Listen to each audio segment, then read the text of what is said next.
clouds fall from the sky. 'Cause I couldn't stop thinking about you last night. Everyone was dancing to the Smiths. But you weren't moving your feet, you were shaking your hips. Maybe it's the way she moves, or maybe it's that long dark brown hair. Woohoo, aha, yeah. Woohoo, aha, yeah. Woohoo, aha, yeah. Woohoo. What told you with my wolf pack? You gave me a number, but you never came back. A 1, 2, 3, 4. Woohoo, aha, yeah. Woohoo, aha, yeah. Woohoo, aha, yeah. Woohoo.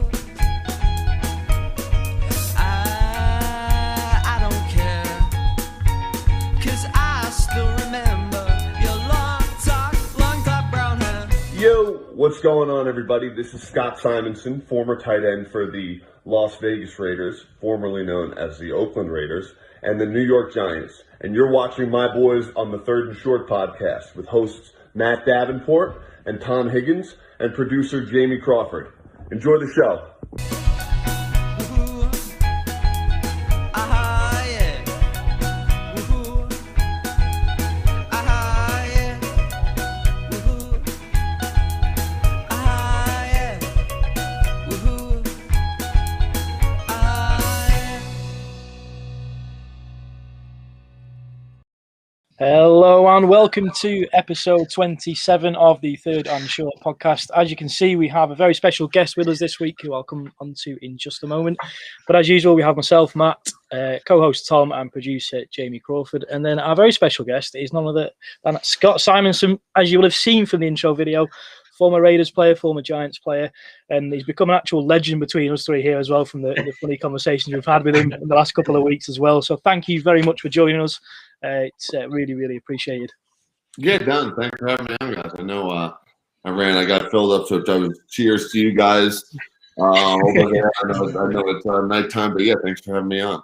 No, it's our pleasure. It really, really is. Yeah. Just gonna obviously we've got the live chat at the side there, and people are probably gonna come in with some comments and things. But we do have just a couple of questions, nothing majorly serious, but just wanted to talk about your NFL life, how you got into it. I know you came from quite a small college, didn't you? Yeah. So I imagine that was quite tough to go from a small college into the NFL. Just want to know about that process and how that went. So basically, like I said, I went to a small school. I played high school. I only actually played, saw the field my senior year. So, so in high school, kind of, I guess a lot of people say junior year is the big year, but I kind of missed that. I was a little sick, and then I just was just not in shape for the rest of the season. But so I had a good senior year, but only a couple of small schools were interested in me. So I went to Assumption College, which was the first school I took a visit to. Did a workout there, and then I 2 days later, I actually sprained my ankle, broke my ankle playing pickup basketball, screwing around my friends. So I kind of screwed myself because the other, smaller schools, it was a couple Division II schools, which is what Assumption was, and then a few Division I AA, but I wasn't getting any kind of scholarship there. So I basically, these other schools were kind of like, forget it. We wanted him to do a workout anyway. So I basically put all my chips, all my money on Assumption, and came through. There I was able to get some kind of scholarship to make it work out because it was it's about 5 hours from me. I'm in New Jersey, up in Massachusetts. Went there.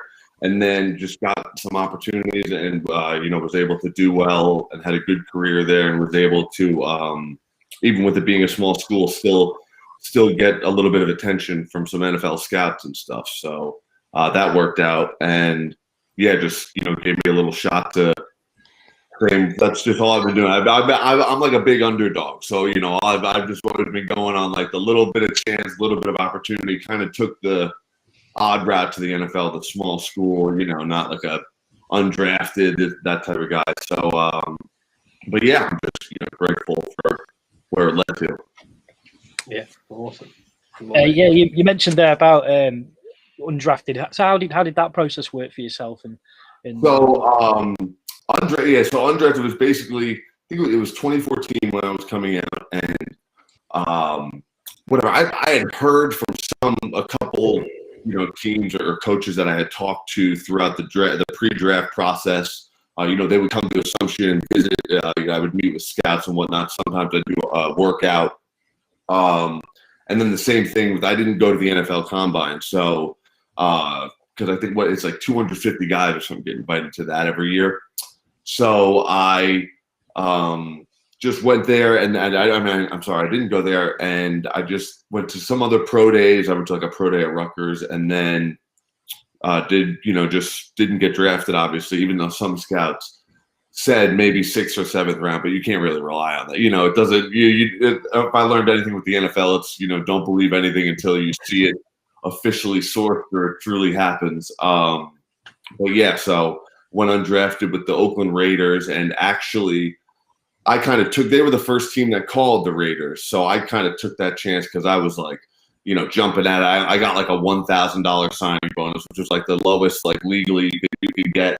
I was just pumped to be like, oh shit, I actually did it. It was always a dream of mine to get to the NFL, and here it was happening. And then I believe the Chargers, San Diego Chargers, they called like 10 minutes after, but I kind of already committed to the Raiders. I kind of, waited out for a split second, but ultimately with the Raiders. We have a question actually about the Raiders from one of our good friends saying how bad were the Oakland Raiders facilities. So I mean, so this is so in my view, this is a funny question. In my view, they were amazing because, mind you, I came from a small school. Like our locker rooms were like a high school locker, like traditional, like double blue lockers. Like you're sitting, some guy's ass is in your face, like right over your shoulder. Like you were close to close contact. So when I got to the Raiders, you had your own lockers and stuff. The facility itself, I think it's like it was a bit. They actually, well, now they're in Las Vegas, as you know, but after I left there, I think they were redoing it, but it was like the older ones, the one from like the 80s or something. So it was a little bit, especially going on to the Carolina Panthers and the Giants. It was a little bit outdated, but it was funny because a lot of guys on the team that went to like bigger schools or may have been at like a previous team before that year with the Raiders, they were kind of always trashing it, saying that like, oh, my college facility is better than, which some college facilities I'm sure are. They're probably better than a couple, NFL facilities. But yeah, so to me they were amazing. Like they had a hot tub pool, they had everything you need. It was just, I guess, like old, older style, not like new. So that's why some guys didn't like it, but I loved it. I think he's had a follow-up question saying, do you think players will be more excited to play for them now they're in Vegas? I think they will be. Yeah, I definitely. I mean, I would think so. As far as just the I'm sure. Well, the stadium itself, like that's going to be a cool place. I played in some newer stadiums. I think I played in like the Atlanta Falcons. Like playing in like a new. It's crazy the stadiums they make now. It's like you're walking to like a spaceship or something like that. But so I think, yeah, and obviously I think the social life is a lot better in Las Vegas for the players rather than it was in Oakland or San Francisco, which was still fun, but I mean Las Vegas is you can't beat that. We live in a small town in the UK called Blackpool, and it often gets called the Las Vegas of the north of England. But it's I've been to Vegas. It's they're nothing alike. The only thing we have that's similar is we have a lot of light bulbs. Yeah, I've actually never been there, but I'm in New Jersey, so we have like Atlantic City, which is like they call it like a mini Las Vegas. So I had that like not too far. So but that place, if that place is fun, Vegas I'm sure is unbelievable. I think Tom's heading there later this year, aren't you? Yeah, fingers crossed if all this COVID blows over, definitely. Yeah, for sure. I think it's a good with, especially with COVID and stuff as well. It's kind of like the mindset, but how do you keep a positive mindset when moving around different teams in the league as well? Especially if you're a fan of a team as well, and then you've got to go play against them or for them. Do you have a favorite team as well? Like, who was your boyhood club growing up? So my boyhood team was actually the Giants, so that was actually pretty cool. Like, I actually live that dream. So that was definitely one of the most memorable times of my life. But I mean, I think going back to the like, how do you keep a positive mindset? I mean, like I said, for me, it was, I was just always, even when I went to the Raiders, like I started out on practice squad and then eventually like worked, got moved up, I think for the last like 5 games or something. So I was just kind of always, just always taking advantage of just kind of focusing on getting better and what I had to do. And then, like you said, when it came and I got released from the Raiders, I was like, I knew or whatever. I think like a day or so later, the Panthers wanted to bring me in for a workout. So I was kind of just like still, keeping a positive mindset. I was, ready to I guess attack that next opportunity, which was the workout. Because I mean, I don't know. I think you don't have enough time, especially a guy in my shoes, like someone who's on the back end of a roster, undrafted. You kind of you're kind of scratching and clawing for everything, so you don't really have time to worry about all that other stuff. But it's definitely it is definitely hard. Having that, you got to learn to manage that stress of you can walk in like I've been in rooms with some guys one day or for weeks, and then the next day they're not there, and it's like just like all of a sudden like you come in at whatever 6:30, 7 a.m. And you'll see like there's every team kind of has like a guy that does like pulls you aside when you do get like so they kind of call him like the Grim Reaper type. So when you see him, you're just like holding your breath that he doesn't like call your name. Yeah. Speaking of like so many different players, who's the best player that you've covered in the NFL? Anybody you've come across and just been like, I am not getting anything today, or or who do you love to play against as well? I think there like there's been a couple of players that I think what's his I think first off, Khalil Mack, I remember we came in together.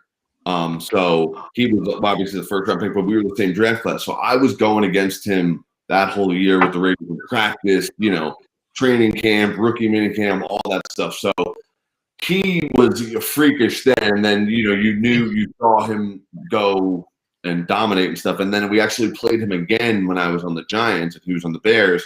I played him. I got to block him a couple times, and he still was like very crazy good. But I actually got him one time. I put him on his. I pancaked him. I got him like a good block. Got under him. I completely guessed, but I kind of was watching film and I thought he was going to do what he was going to do, but I guessed right.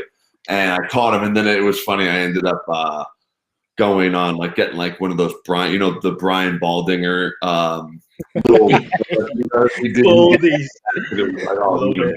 times in country college, put Khalil Mack, whatever, the NFL defensive MVP on his back. But there's a lot of like I've been against Von Miller. It's funny because luckily I don't have to go against him like all game. Like sometimes it's just like every now and then, or the based on the play too. But then there's some guys like what's his name? I'm forgetting his name on the Packers at the end, number 55. Going like completely man out, getting challenged. I know if I heard him, I met him too. He's a very, very good guy. Zadarius So he I went against him. I think it was with the Giants too, and he like all game he was like there was sometimes you would get him, but then more times than not it was like you couldn't really like get him and hold him. So that's kind of how I judge.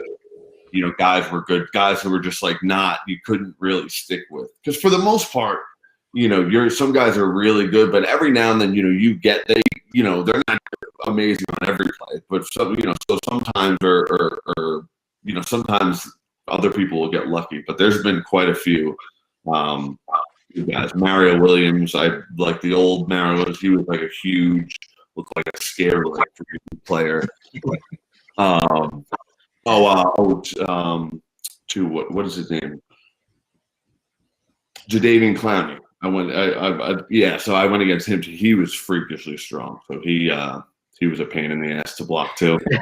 It's popping in my head, but I'm like kind of like thinking back. You remember moments. Yeah, the memories you suppress, the ones you don't want to remember. Yeah, exactly. Like, oh wow, yeah, he did put me on my ass. I tried to forget about that. So you mentioned there the Panthers there, and obviously with the Panthers when they got to the Super Bowl. So how was that whole experience and being there and things? Yeah, so that was amazing because that was my second year. So I went to the Raiders there, and then that year was the year they just tore. They were undefeated. We were undefeated until like 15 game. Cam Newton won the MVP. A ton of guys. Greg Olsen, who I was learning from as a tight end. Started having one of his best, that little run he had where he just had all the record, whatever, the tight end record. So it was just amazing to witness like all these things happening at once. Luke Kuechly was on the team, Thomas Davis. It was just crazy, just to see and experience it too. Because I was on special teams and I would get some snaps here and there. So it was crazy to feel that sense of, I had never felt that sense even in college and stuff, that kind of that momentum wave that everyone's on, that teams always talk about. That's but there was a real sense of that. So that was pretty cool to experience, just even every day in the locker room and stuff. Just everyone's the vibes, the vibes were different, the positivity. So you could really, everyone was kind of where somebody was lacking, somebody was picking them back up or something like that. Everyone was covering everyone's asses kind of. So that was pretty cool to experience. And then, going all the way up until the Super Bowl, and then Super Bowl didn't go so well, but, so that was, kind of, but I mean, just the whole act of going to a Super Bowl, you go there like the week or the week before. So it's like you do all these festivities during the week, stuff like that. So that was all, really cool. My family got to come out there and everything. It was it was in San Jose, California. So it was really cool to be out there. Just, again, same thing, just like live, something you want. Soaking up the sun. Yeah. I know. It's crazy thing too, like, because my family, when they were out there, my dad, he's always been a huge supporter of me, but he knew, was part of my story too. So he knew just how like surreal kind of all this was. Like, here we are. We used to go to Giant games as a kid. He brought me kids. He used to bring me my flag football games and stuff like that. And then, he kind of always was a supporter of mine. And then we got to, do all that. So that was pretty cool. Yeah, that's amazing. What was the sort of locker room like after the unfortunate loss? Is it easy to be in? Does it take a while to get over? Yeah, it was. Yeah, you could definitely see everyone takes loss different, but it was definitely just it was almost like not embarrassing, not like embarrassing. It was a heck of a team, but it was almost like, wow, wow, we did this all year, and then it was this happened on the biggest stage or whatnot. But so some guys were definitely torn up because a lot of these guys like played their asses off, all year, playing through injuries. You got to think you're playing, 4 or 5 more games than most teams. It's really like a 20, 21 game season. So it takes a lot out of you when you go through all that. And then, you kind of come up short. I mean, they give you I have an NFC championship ring. It's actually my dad's house. So you do get a ring, like for even the losing team gets a ring, but it's kind of like, it's you can't really call it a Super Bowl ring. It's all like nice, with like blue diamonds and stuff, the Carolina colors. But yeah, it kind of always comes with the little taste of that too. Yeah. I think you mentioned Cam Newton there. Tom did have a question about quarterbacks. Yeah. So I suppose, who's the best quarterback you've worked with, and why is it Eli Manning? So yes, it was, as far as it's funny, they were, I guess, the best. I mean, I agree with you. I grew up an Eli fan and stuff, and Eli is, career. I think their careers or his career is why he was so great to play with. But Eli was just very, very cool in the sense that it was very professional. Like Cam was like that too. Cam was professional or whatever, calm in his own way. But it was just kind of like he could kind of make some magic happen. Versus Eli was very like professional, like by the books, like. Listen, guys, I've been in this situation, time after time, plenty of times. So just kind of, let's execute stuff. He's always very calm, stuff like that. And he was cool to play with in the sense that, like I said, I grew up watching him, but just getting to know who he was, kind of behind what you watched on TV and stuff. He's just a very cool, very down to earth guy. Very like a guy like you could have a drink at a bar with and like talk to all day. Funny guy, like has a very good sense of humor. Like always cracking jokes. I mean, he's similar to like the Peyton man, the whole family. They're all kind of that very charismatic, funny. But just to see, just him. And when he was playing, and it was so cool to get to play with him at the end of his career. I caught that was my first touchdown caught from him. Got him to sign the ball and everything. So it was just very just cool to see. It was he was just kind of like a cowboy, like someone who'd just been doing it for a while, and you just like follow their lead, like you do whatever they do when when you're out there and yeah, he was like truly like that quarterback anchor, figure kind of. Yeah. And that must have been unreal to, like, obviously there's quite a few injuries, wasn't there? Engram was injured, I think Rhett Ellison was injured, and you come through.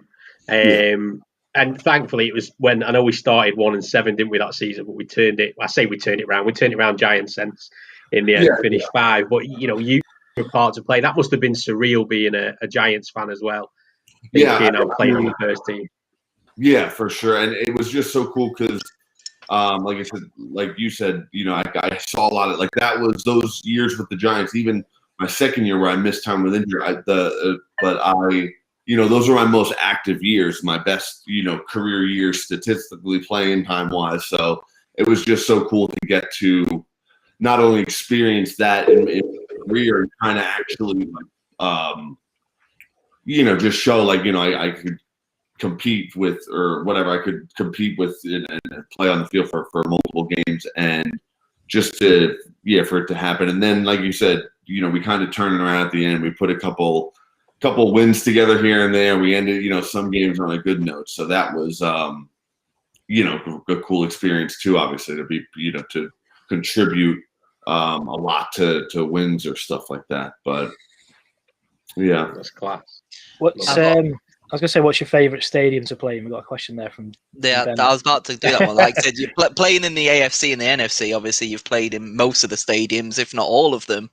Yeah. Obviously, it's not the Black Dome, like the Black Star, like obviously Vegas have now. But what has been the best stadium you've played in? Yes, I think, even when there was a couple, I think I haven't done them all, but I think it was like 28 out of like 32 or something, 29. But the coolest I'd say was Dallas. I mean, there might as far as the Dallas Cowboys, just because it was crazy. They call it like Jerry's World, and then I played there. I think the first time I played there was a Thanksgiving game with the Panthers, but then being with the Giants, I got to play there a few more times, and it's just cool. They call it like Jerry's World because when you pull up, it's like the the crazy looking spaceship looking dome.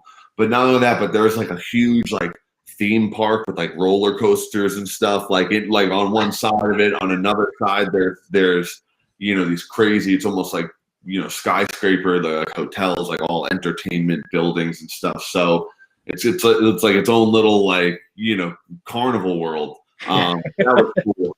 And then, being in the stadium, it's great. There's so much going on. You got that big screen, lights everywhere. It's almost, I'll tell you what, a lot of these guys, it's crazy to think, but a lot of these like receivers, guys that are catching balls a lot, it's pretty amazing just to like the focus it takes, because that like screws you up. Like background, like seeing like a stadium in a background like full of fans or something like that really like throws you off. It takes like that much longer to locate a football coming at you or something like that. Yeah. So then that stadium was one of them, because there's all like screens and stuff but yeah, I would think that was probably one of the coolest. And then also the as far as like technology, the Atlanta Falcons new one was really cool. But yeah, I played in the old Lambeau Field too, and that was just cool because of the historical context of that. That's cool. One question I've just noticed there: how angry have you seen Riverboat Run? He's gotten pretty angry because he's a former player, but his angry, it's not like angry, like mean angry, like it's like a fire you up type angry. He was probably, even to this day, he was probably that. You see why so many guys love playing with him, because he was probably the most like fiery up type coach as far as like getting you motivated and stuff to do. And I think it has to do with being a former player, because he was a linebacker on the Bears when they were killing it. So he actually I actually didn't know that before I started playing for him. But yeah, so he kind of really gets you going when he gets fired up. So it's pretty entertaining. We're fans of Riverboat Run just because of what he's come through as well this last. Oh yeah, for sure. Even after like the beating the cancer, all that. So I think he deserves, as far as all the coaching awards and stuff he gets, and now he's getting another opportunity to do it in Washington. I'm very happy for him. I have a ton of respect for him. Jordan as well. I was going to ask the other question from Jordan, but most memorable moment. So, first win as a pro or first TD catch? So my first win as a pro. Actually, that's pretty memorable, because that was the first win of a pro was when I got called up with the Raiders, and we beat the 49ers. We were playing the 49ers that week, and it was that season. I think we had finished like 4-12, but I don't even think I think we had one win yet, but we hadn't had a win in like 8 weeks or something like that. We had 1 or 2 wins, but we were on a massive losing streak. So I got called up for that game, so I was playing, and there was a couple injuries, like the 2 guys in front of it was like Michael Rivera and Brian Leonhardt, and they both got concussed or something like that, or they were both hurt. And so I got called up, and I was playing with someone else, and we were playing the 49ers, which out there is like a big rivalry. It's called like Battle of the Bay. I'm sure so because the 49ers stadium and where they play at is right across the bay. It's a huge bay, San Francisco Bay, and so it's kind of like when you're out there, there's 49er fans or Oakland Raider fans. So it was a cool. That was a cool win, because we actually won. We beat them. The stadium was going crazy. Like that night, like people were partying all night. I think somebody had been getting stabbed in the stands. I remember hearing crazy shit. Like 49er fans got stabbed or something, because it was in Oakland Raider Stadium. So.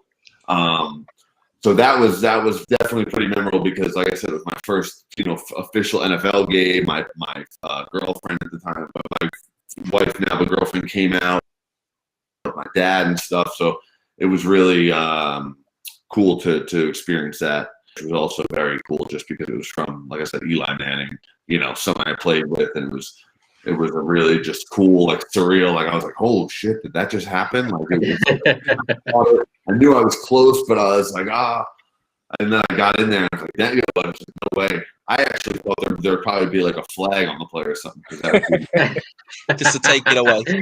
Yeah. Like Jordan was gonna say, who's the most annoying player you've roomed with or travelled with, and what did they do to annoy you so much? If you can name names. I actually see. I didn't really. I know. When you really only room with your rookie year when you travel, so rookies like room together. So one, I didn't have. I traveled, or when I did travel, it was my roommate from training camp. His name is Boj, and he was a linebacker. So we roomed together, but we knew each other from training camps, and we were good, good buddies and stuff. We would hang out, and so then that's who I kind of got roomed with. So it was kind of pretty normal. And then after that, I didn't have a roommate after that. So I kind of, because there are stories like that. Like some guys do get into like roommates that snore. I mean, I snore. I would probably be the annoying roommate. That's probably it. I snore and stuff like that. So, but other guys are like on the phone, like up to mad late at night. Really late. Some guys are up really early. Some guys are doing all sorts of stuff.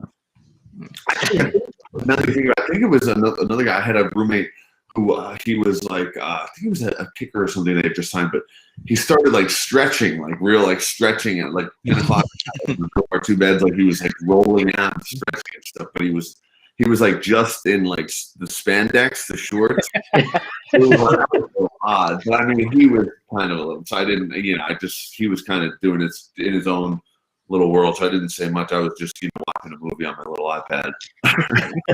So I know obviously COVID's a little different towards the US and the UK. What have you been doing during COVID to keep busy, especially like you never know what's going to happen? So I've been, the good thing is kind of right before COVID, and this was also good as far as kind of playing with the Giants, because I had always wanted to. Eventually, I'm from New Jersey, so I'd always wanted to settle down, kind of in the state near my friends and family. And then playing for the Giants, I was for those 2 years I was able to be home and stuff, and able to find a house and a place we like. So we moved there right before COVID, and then when my contract with the Giants was up, kind of COVID was slowing everything down as far as the gyms and stuff. But luckily, I have.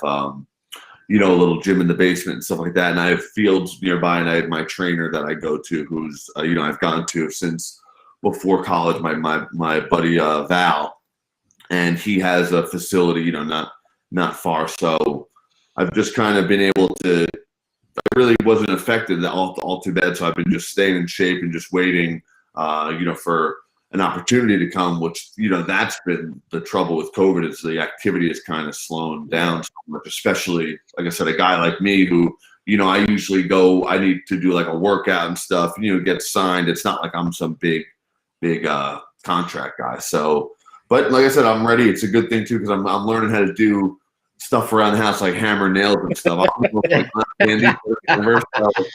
My wife, I've been trying to like impress her, like hammering nails and shit. That's why I was planting the tree earlier, getting stuff done. I love how you say that as well, because I've got this little video which you have been venturing into during lockdown. So, Scott, I'm going to tell you again. Put the toilet seat down. Why don't you put the toilet seat up for me? Yeah. Matter of fact, why don't you rub my feet? Why don't you buy me flowers? Why don't you take me out to dinner? Well, because I'm a man, I don't get these things? Why don't you kiss my forehead and take me upstairs and eat? I know, I've been the same with that. I've been getting into the TikTok. I've been like bored as hell, so I'm like, why not? I only do like a few, but that one, that one took off. It was pretty funny. Yeah. Obviously, I don't know. You can't see the caption now because it went like a weird ratio when I played it, but it was never to be seen again after that. Funny little spin. I mean, that's why, she's a great girl and stuff. So we have our own little fun. So it's kind of been, funny. I know she's a nurse, so she's been working a lot now, but in the start of COVID, we kind of just got to hang out a lot and screw around and do shit like that. Yeah. I don't know what happened there. Matt just decided to just disappear randomly. I'm back now. I don't know. But yeah, I think there was just I know obviously we don't want to keep you when you've got to get off, but I think if you had to pass on one advice to a rookie coming into, especially with the draft coming up, that has helped you in your career, what would it be?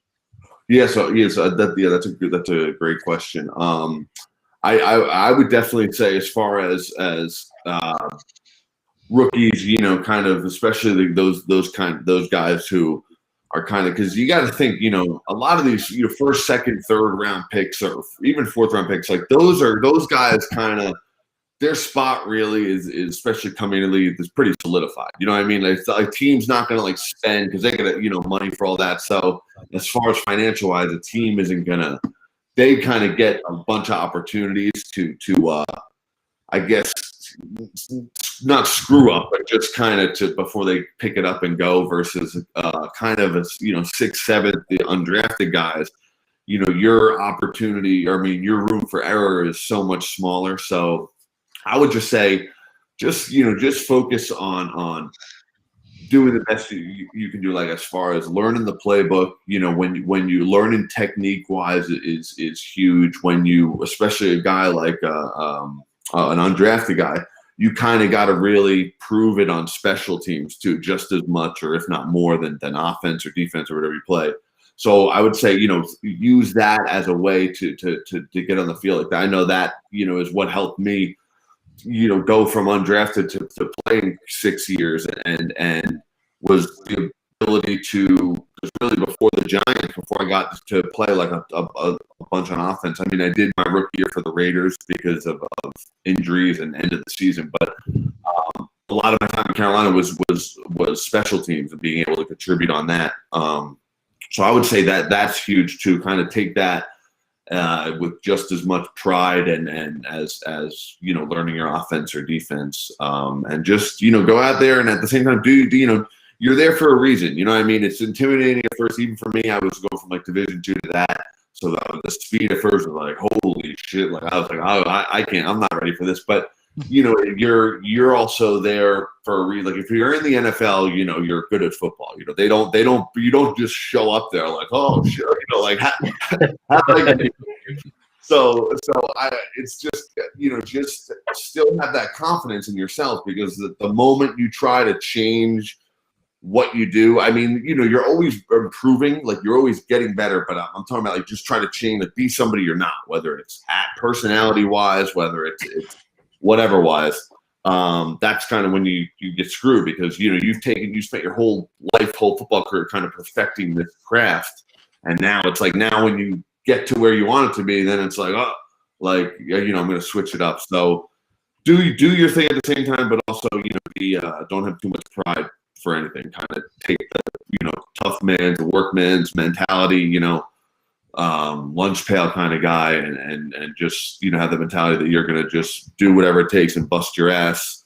And that way, if you don't make it, at least you can go out, or if you don't get a shot, at least you can go out with your head held high, knowing that you gave it all, rather than looking back and be like, oh shit, if I would have done more, maybe, who knows. So I just feel like that'd be a much bigger regret the rest of your life, because football is only for a little bit. Eventually, we all move on, and you got a life to live after. So you don't want to, you want to be, proud of the. I guess you want football to put you in a better place than before you found it. That's amazing advice. Conscious you have to go, so we'll let you go. Thank you very much for coming on. It's been an absolute pleasure speaking to you. We'd love to have you on again at some point, so I'm sure we'll be in touch if you're available. But it's been amazing hearing your stories. I appreciate you guys having me on, and I don't know how you guys are doing over there with COVID. I hope all is well, but one day the world will be back to normal, and we'll be able to cheer. Oh, actually, I don't know if you guys know this before I go. So I meant to say this. I actually played. I went to London with the Raiders. We played out there. So I've been to went to England, went to London. That was my first time there. So that was such a cool experience, because we were there for a whole week. You kind of got a little bit of time to venture out and see the stuff. So that was really cool. I'd always wanted to. I want to do like or travel, or I wanted to travel, I guess, kind of since COVID hit, but I still, when it opens back up, that's always been kind of something on my bucket list, was to travel. But that was definitely if you do get over to the UK again, we'll certainly have a beer with your name on it waiting for you. For sure. In the Las Vegas of the UK. Yeah, exactly, for sure. But no, thank you. Yeah, it's been perfect, and I said we'll do it again sometime. For sure, guys. Cheers. Thanks for having me on. Take care, bud. Take care. See you later. So, that is Scotty Simonson. What a great! Can we just watch it again? Scott. I'm not gonna tell you again. Put the toilet seat down. You know, why don't you put the toilet seat up for me? Yeah. Matter of fact, why don't you rub my feet? Why don't you buy me flowers? Why don't you take me out to dinner? Well, because I'm a man, I don't get these things? Why don't you kiss my forehead and take me upstairs and eat? It cut me off. That was a legend. Yeah, that was so enjoyable. I suppose we have got a little bit of news to talk about, but we're going to do beer of the week. Let's do a little bit. I mean, I think I've drank most of mine now, but I'm on the old Bavaria. It's actually a Holland beer. I should be going to Holland in June, but I don't know if I am. I've gone for a Budweiser. Nice. Is it Budweiser or what? I don't actually know. I think it is. Yeah, it's just they're just probably trying to the Czech version. Yeah, the knockoff. Well, it's more expensive than Budweiser, isn't it? Well, I went and got involved in the in that Asda special, which is still on. You know, the 4 different ones for £6. So I was like, I can't have the same 4 again. So I mixed up a bit. I mean, I got an Asahi and I got what was the other? I can't remember what the other one I had last week. I got the same. I think another Sing Sao. Yeah, but then I got this and I want to say a Singer. Sing, wasn't that like the the Everton sponsors at one point? Yeah, I think it was. Yeah. Only one bit of news is Darnold, isn't it? Really. I was on vodka Pepsi Max Cherry. Just saying, it's gone. It's been and gone in these 42 minutes. It was gone probably about a 27-minute mark. I was just eating ice by the end of it. But the bit of news, like you said, is Big Darnold. Darnold gone to mention actually to Scotty with them going to the Panthers. They've not give up too much either, have they? I think they've done well. I think the consensus across everyone is that both sides have done all right, haven't they? Yeah. Especially anyone's an improvement from Bridgewater. No offense. I don't mind Teddy. I don't mind him at all. But it'd be interesting to see where if he ends up anywhere or whether they'll just fight out between them. I don't know. I think he's got a year left on his contract, hasn't he, Teddy? He's quite well paid, I think. Yeah, I remember because we had this discussion, didn't we? Matt and Jordan's just had a good shout there. Actually, Teddy to Broncos because they're still sniffing, aren't they? Broncos. I'd be happy. Maybe they move up to 4 if the Falcons are sniffing. Who knows? Yeah, you'd take Teddy at the Broncos, wouldn't you? I mean, it's an improvement, but it's not the worst. It's an improvement from a youngster, like rookie wide receiver. But Gary said, apparently he's free to talk to anyone else. He is free. So let's see what happens. I like what the Panthers have done with the second round. It's next year's second round, isn't it? Yeah. It's not this year. So they're clearly going, no, we're going to have a good record this year. You can have our crap second round pick, which obviously isn't crap. It's I mean, you say that, but who knows? But I think it's going to be impressive. We're going to see, like I said, it's this massive quarterback roundabout, or what, so to speak, isn't it? Just merry-go-round. Merry-go-round. That's the word I'm looking for. Yeah. Another one is hit. Will Russell Wilson be next? Will. I mean, who else is there? There's Deshaun. Will Watson touch any more women? Allegedly. But I mean, like Jordan said, if Pitts does go, I know Mark's not going to be happy about that. But if at least he gets to see him twice a year in his division. Oh no, it's not divisional, is it? It's your division. It's our division. There's every chance, though, isn't there? Like the Panthers will take best player available, surely now. I don't think they've got many holes, if any. No, especially if Christian McCaffrey keeps fit. I mean, this is why I chose him in my fantasy round draft pick 1, right? Yeah. Because there's high expectations for him to come back and prove his worth after having a year out nearly. And he is one of the only running backs to have like 1,000 rushing yards, 1,000 receiving yards in the same year. So one of 3, yeah. Yeah. I read that yesterday, weirdly.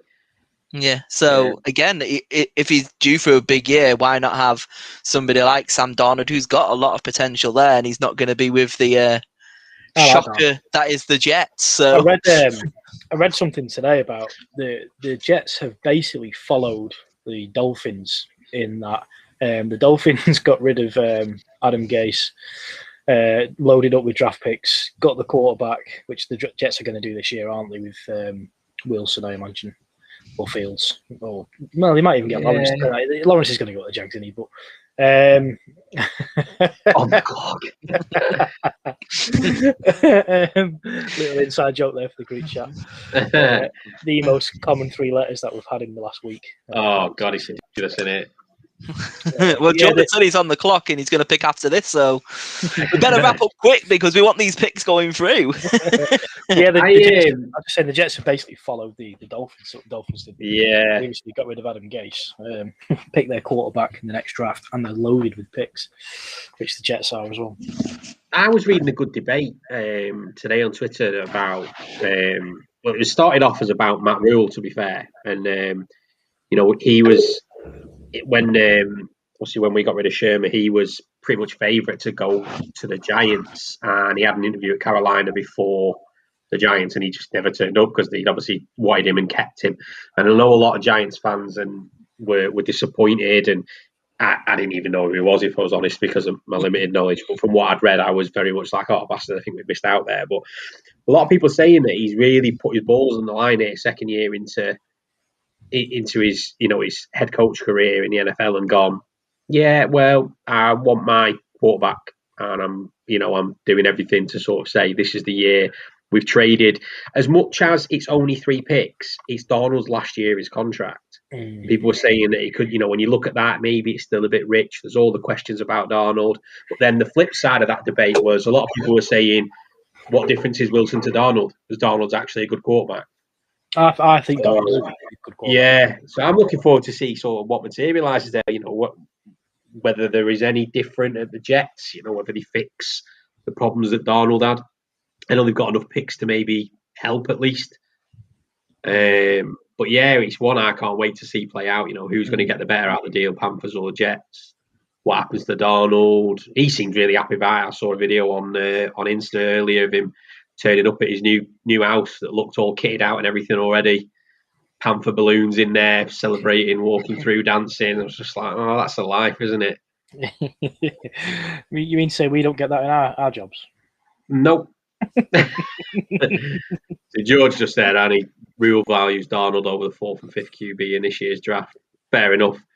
And it's cheaper than what they've paid, cheaper than what they would have had to have gone up to number 3. You look at what San Fran have paid for Mac Jones. Yeah. That'll be interesting, that one. Yeah, it will be interesting. Great to see JP's reaction. Maybe we'll have. He'll definitely be getting a petrol out if it's Mac Jones. 100%. Well, it's a shame COVID's a thing because it'd been great to have watched it with JP. Maybe we haven't decided what we're doing for draft night, have we? But maybe we'll get him on live to. Maybe we'll do a live like this and just bring on guests. One from each team for their first round pick. Yeah. Well, I know Phil wants to do something for it. If I wasn't doing a pod, we'd probably have FaceTime or have your Skype. So I know he'll come on. But yeah, just with the song he did for the award. We can do a duet. I'll download that and throw this in the videos as well, so we can throw that in. See what happens. But I think what first round pick? Yeah, we're not staying up for your second round. Wow, I won't stay up till the Raiders pick. I'm a sleeper, aren't I? I just fall asleep, stood up sometimes. I managed for last year, but I fell asleep for the DJ pick. And you and Gaz were blowing my phone up, and I was like reading it like Dan Jones. Like, why are you saying about Dan? Like, what's going on here? And then I just saw the uproar on Twitter about it, which was nuts. To be fair, thank God we got him over Dwayne Haskins because that was the other option. Yeah, the best bit of that draft was watching him cry. When he drops 15 or Bellend, wasn't he? Yeah, just a dick. Like when he shrugs and laughs when the Giants pick DJ. But yeah, maybe sort some out. That could be all right having people on. Like, as much as Jordan, they've not got a first round pick. He's a bit of a sort of draft analyst for us, isn't he? Fill in for those that don't, those people we haven't got in the group chat, or those teams that we're on for. Yeah, not that he's busy writing already for 5 Yard or anything. He can make sure he puts the research in for us. We're more important than there. I mean, he's here. He's asking questions. He's active anyway, isn't he? So I could tell one person who isn't here. Remember. Fly, Eagles, fly, on our way to victory. Fight, Eagles, fight, score a touchdown, 1, 2, 3. Hit 'em low, hit 'em high, and watch our Eagles fly. Fly, Eagles, fly, on our way to victory. EAGLES, Eagles! I know you guys can't obviously see, but all I'm just looking is like, for all the people that are watching, it's just Tom and Matt's faces on the side. All I can see is their reaction to watching that video. It's just the pain in his eyes, like even right at the end when he's saying the Eagles bit, he's hating every ounce of life. I can't wait to play that at his wedding. Oh God, what a guy! Brilliant that he did it, but and to be fair, yeah, I know I had to rein it in. I even do it now because, like, I'll sometimes say it at work, and I'm just about to say I can't say that word anymore. Yeah, JP isn't even listening, the bastard. But yeah, like Phil, he as much as we all thought we blamed him, he knew. He was like, I'm getting stitched up here, and he still went ahead with it. Well done, mate. Well done. Yeah, fucking brilliant. I love that Dan said it as his ringtone. We played the long game with Phil there. It paid off. Yeah. But yeah, so I think what have we got now before the draft episode? Is it 2 episodes or 1? I like how we're just having a normal conversation. We're still recording live in a podcast. So what have we got? People want to know what we're doing. We've got next week, the week after, and then the week after that is draft week. So we'll get Jordan Martin for that. Yeah. As Jordan says, we'll always be his first. We know. But I mean, as always, make sure you can always buy our merch at Silver FX. I forgot to ask him if you wanted it. No, it's fine. Drop him a message. Yeah. But ask him if he's got any mates he wants to come on. Mac would be lovely. Yeah. But like I said, buy our merch at silverfx.co.uk. Third Short Podcast. You can follow us on Twitter, Instagram, and Facebook. The good thing about having this at the bottom, I don't have to say it all. I can just throw it on the screen and people can see it. But I mean, for the listeners, I have to say it. So follow us on Twitter, Instagram, and Facebook at Third Short Pod. You will never forget it. Another good week for us all. We on 0X. So I mean, we're flying through this. BBC, here we come. BBC, here we come. We're keeping down those expletives. Is that expletives? I can't even say it. Yeah, shout out to the group chat for April Fool's Day. Pulled a little prank that actually you two fell for as well the night before. I told you I was going to do something before April Fool's Day. No, I told you I was going to do something in the group chat, and then I just casually about threw 12 hours earlier. Yeah, because it was to tell you two what I was doing.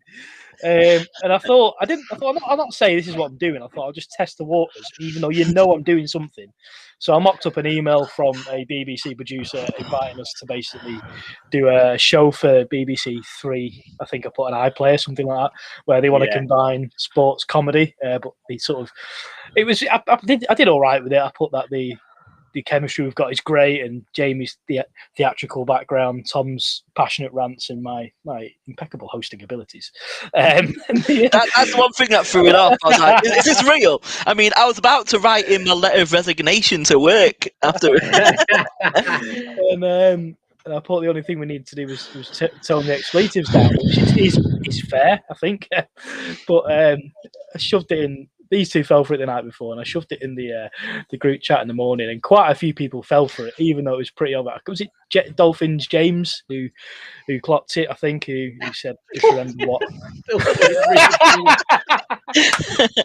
Sorry, Jordan. Yeah, he's a bastard. I was laying bed. I mean, to be fair, you were like, the worst part is after you put it in the chat, you were like, I'm just going to let that. I'm not going to tell him it's not real. I'm just going to leave it there, not even say April Fools. You just left it there and people think, oh, cool, yeah. Yeah, so we're not going to be on the BBC anytime soon, or maybe we will. Who knows? Because we've signed up with Channel 4. Yeah, I doubt we'll get on Channel 5. But I think that's mainly it for this week, I believe. Who knows what we're going to have next week? Scott could come back. Who knows? We don't know what's going to happen. I mean, we'll decide the day before. Winging it week by week. Yeah, apologies for the postponement last night. We're quite lucky that Scott still agreed to come on tonight. We spoke to him for the last few weeks, haven't we? And you've got the little intro video he did for us, but we actually do have another one that he did for us that he took the piss out of us, really, didn't he? Tommy boy in the J-Dog. He called I didn't even get a nickname. Me and Scott are your pals, so you know. Yeah. But no, I think it's been a fun episode. I hope you all enjoyed it.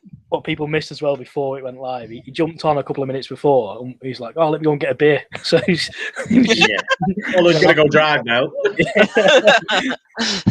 But it's been fun. So thank you all for joining us, and we will see you next week. I'll leave you with this. Jordan. Fly, Eagles, fly, on our way to victory. Fight, Eagles, fight, score a touchdown, 1, 2, 3. Hit 'em low, hit 'em high, and watch our Eagles fly. Fly, Eagles, fly, on our way to victory. E-A-G-L-E